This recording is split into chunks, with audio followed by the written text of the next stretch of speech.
Hey guys, happy Wednesday. Is today Wednesday? Yeah, the 4th. Happy June 4th. How are you guys? Good? Okay. I just want to share this really quick with you guys. I had this dream yesterday in the wee hours of the morning. So I want to share it. And I never looked at this story like this either.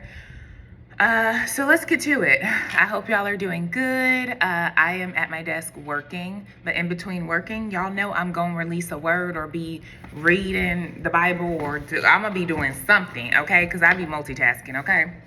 But anyways, yesterday morning I had this dream.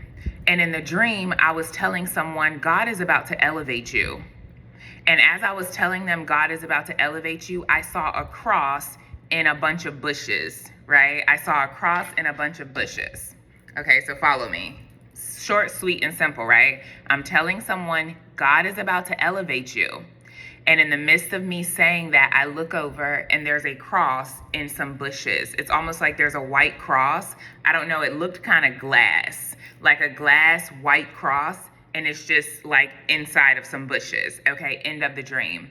When I woke up, I recorded the dream and I could hear God speaking to my spirit, a ram in the bush moment. There's a ram in the bush, right?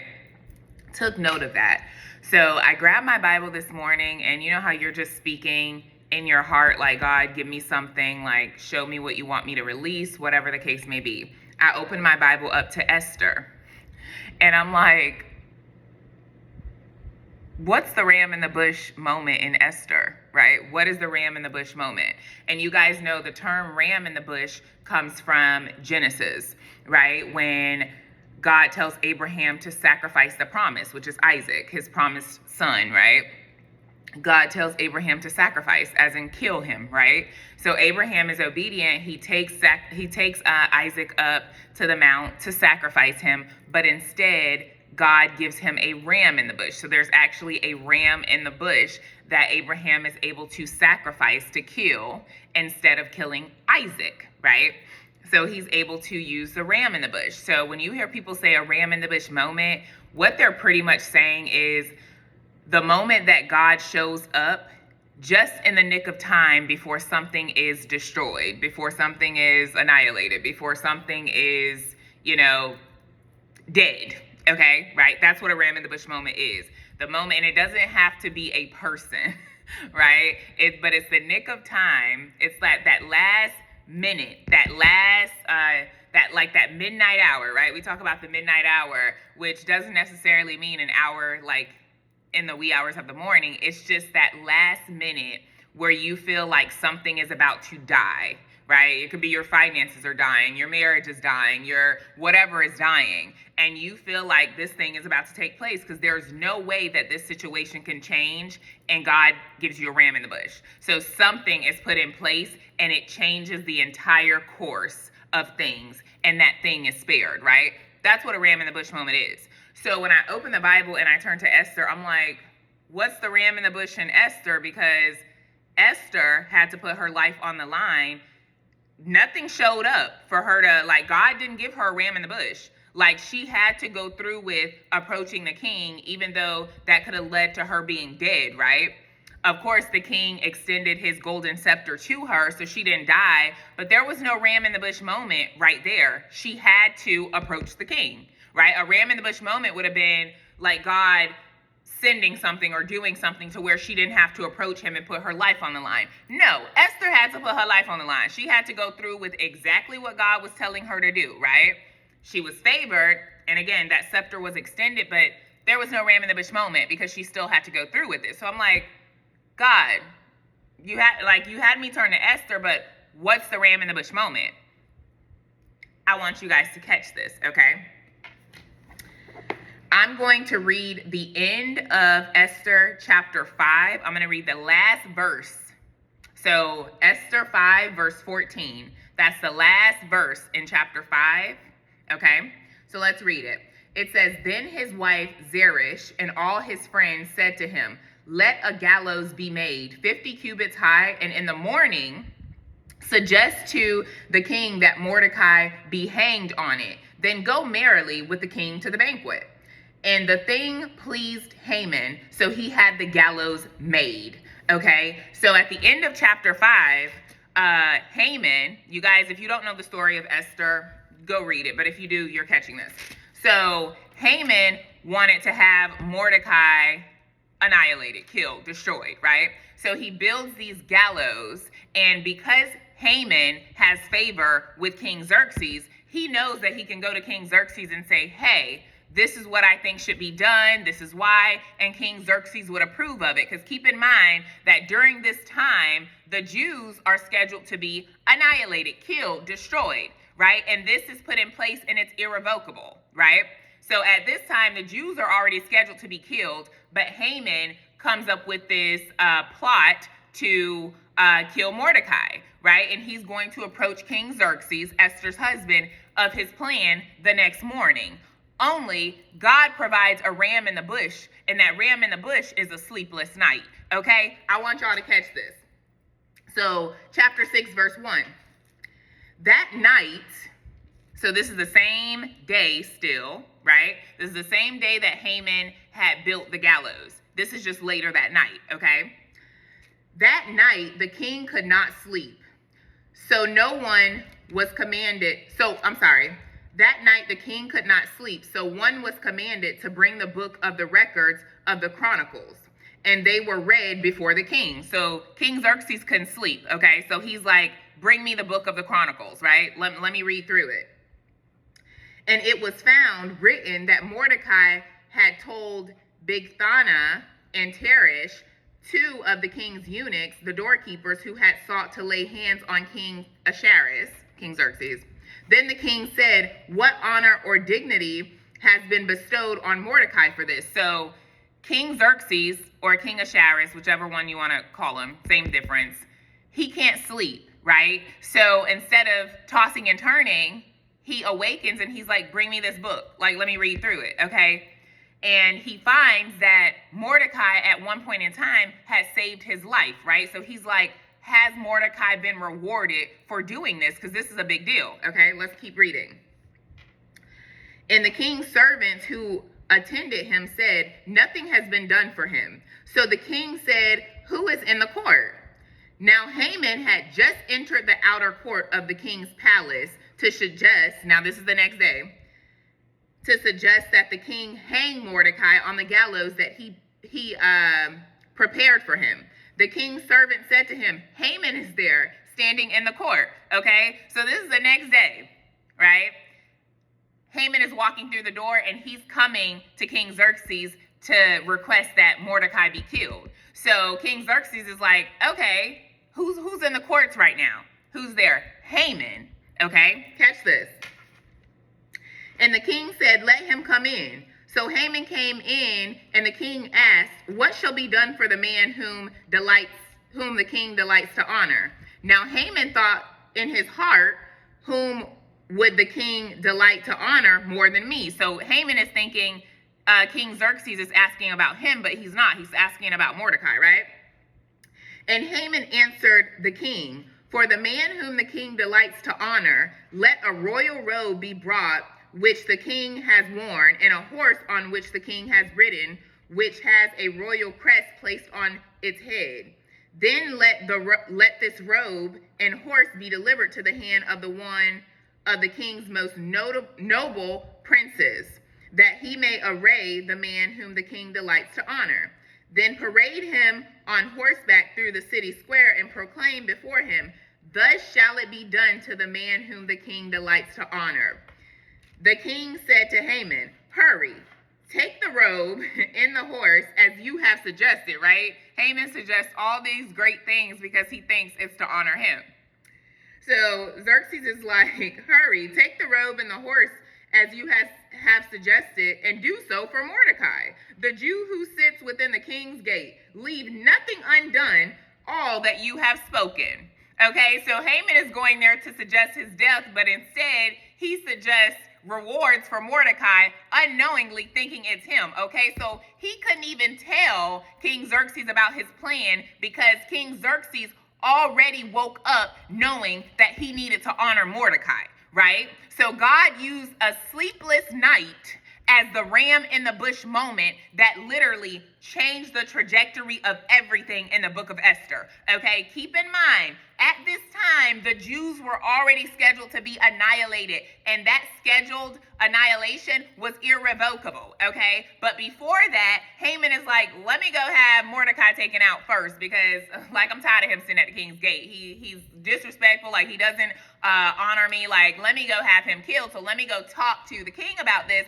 But because of a sleepless night, which is the ram in the bush moment, God used a sleepless night as a ram in the bush to change the entire trajectory of the book of Esther, of this story.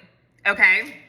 So it says, so Haman took the robe and the horse, arrayed Mordecai, and led him on horseback through the city square, and proclaimed before him, thus shall it be done to the man whom the king delights to honor. So the same man he wanted to kill, he has to ride him and parade him around on horses with a robe, like he's a king, right? And honor that man, the same man that he was seeking to kill, okay? And at this time, Mordecai is not thinking that he would be honored for anything. He knew that the Jews were scheduled to die, so he's stressed out. He's thinking this must be it, right? He's at the king's gate. He's stressed. The Jews are scheduled to die. Like he's stressed out, not thinking he's about to be honored in the moment. He's thinking he's about to be destroyed. Him and the Jews, right? He's like, I'm about to be destroyed. Like, Lord, let your will be done. Just imagine his thoughts. He's not thinking that God is about to give a ram in the bush moment that's going to honor him and continue to honor him, okay? Because the honoring did not stop here for Mordecai. So afterward, Mordecai went back to the king's gate, but Haman hurried to the house mourning with his head covered. When Haman told his wife Zeresh and all his friends everything that had happened to him, his wise men and his wife Zeresh said to him, if Mordecai, before whom you have begun to fall, is so Jewish descent, you will not prevail against him, but will surely fall before him. While they were still talking with him, the king's eunuchs came and hastened to bring Haman to the banquet with which Esther had prepared. So you guys can keep reading. I just read the entire chapter 6, but in chapter 7, Haman ends up being hanged instead of Mordecai, and Mordecai is again promoted. Okay, let's skip down to chapter 7, verse 10, and I'm going to read the last little bit of verse 9. This is after Haman is hanged instead of Mordecai, right? It says, then the king said, hang him on it, right? So he's saying, hang Haman, right? So they hanged Haman on the gallows that he had prepared for Mordecai. Then the king's wrath subsided. Chapter 8. On that day, King Ahasuerus gave Queen Esther the house of Haman, the enemy of the Jews, and Mordecai came before the king, for Esther had told how he was related to her. So the king took off his signet ring, which he had taken from Haman, and gave it to Mordecai. And Esther appointed Mordecai over the house of Haman. Let me tell you something. God is so good. I don't know who this dream is for, but in the dream, I was saying you're being elevated, and I saw a cross in some bushes, okay? God is giving you a ram in the bush moment, and that ram in the bush moment may look a lot like somebody having a sleepless night, okay? And God putting you on the forefront of the heart of that person, okay? And what you think is about to happen that's going to destroy you, God is actually building you up. He's actually elevating you. So what you think is about to happen, okay, is actually going to be reversed, okay? It's actually going to be reversed. You're not dying. This is not a death sentence for you. Mordecai thought him and the Jews, they were done for. But a sleepless night, a ram in the bush, which was a sleepless night, changed the trajectory of everything. Had God not given King Xerxes that sleepless night, Haman would have came in the next morning with his suggestion to kill Mordecai, and Mordecai would have been dead, okay? But the ram in the bush was a sleepless night, okay? Somebody better catch this. And I never looked at this story like this, okay? So Holy Spirit, lead. Thank you. Thank you. What you think is about to happen to destroy you, God is going to show up in just the nick of time and you're going to be elevated. So you may be stressed out now, like Mordecai sitting at the king's gate, like, oh my God, Lord, come through. Come on, Esther, go talk to the king. Like, come on, this got to be reversed. Da, da, da. He's stressed out, not knowing he wasn't about to die. He was about to be elevated. He was about to be elevated. First by the same man who was planning to kill him and the Jews, right? Then by the king himself. Then he was going to take over the house of his enemy. I don't know who needs to hear this, but if y'all ain't catch that, I don't know what to tell y'all. The ram in the bush was a sleepless night. Who is God giving a sleepless night to and putting you on the forefront of their hearts? A ram in the bush doesn't always look the same for everybody. The ram in the bush in Esther, in the book of Esther, was a sleepless night. Had that night not happened, Haman would have came in the next morning, presented what he wanted to present to Xerxes, saying, I think Mordecai should be hung on these gallows, right? But instead, before he can get anything out his mouth, God had already gave a ram in the bush of a sleepless night, so the conversation went in a different way. Haman didn't have time to speak about his death plan because instead, Xerxes was speaking about his favor plan for Mordecai. And that changed the whole story of the book of Esther. There was no ram in the bush for Esther. She had to go before the king and put her life on the line. God didn't put any ram in the bush in that moment. She had to go through with that. Right? And he extended the scepter. The ram in the bush moment was a sleepless night. And from there, the entire story for the Jews and for Mordecai began to change. Yes, Esther did something big and great, but the ram in the bush was a sleepless night. So whoever this is for, God is elevating you. He's giving you a ram in the bush moment. And when you least expect it, things are going to turn around in your favor. Even though you may be on the floor at the gates of heaven, stressing, like you're like, there's no way. Like this is so last minute. But all it took was a sleepless night. That was the ram in the bush moment that changed everything. So here we go. This is how things should have happened, okay? Mordecai was scheduled to die. Haman had the king's favor and a death plan in place, right? The Jewish people were under an irreversible decree of annihilation, and Esther was risking her life to speak up. But then the ram in the bush moment came, right? A sleepless king who randomly reads about Mordecai, which is not random, right? A sleepless king, a sleepless night. He randomly reads about Mordecai. There was a delay in Haman's request that gave time for the king to act and favor Mordecai, right? So he ended up honoring Mordecai instead of hanging him, okay? Then there was a second decree that empowered the Jews to defend themselves, right? And ultimately, a complete reversal. Haman was killed by his own plan, and the Jews were promoted. Lives were saved. The ram in the bush was a sleepless night. So whatever it is for you, whoever this word is for, God is giving somebody a sleepless night and putting you on the forefront of that person's heart or those people's hearts. And in the nick of time, God will come through and promote you. It may not look like it because it didn't look like it to Mordecai. And Esther did not know the outcome of what was going to happen. But God had a ram in the bush moment. So I love y'all. I pray that this blesses you. I pray that it makes sense for who it's for. We will talk soon. Bye, guys.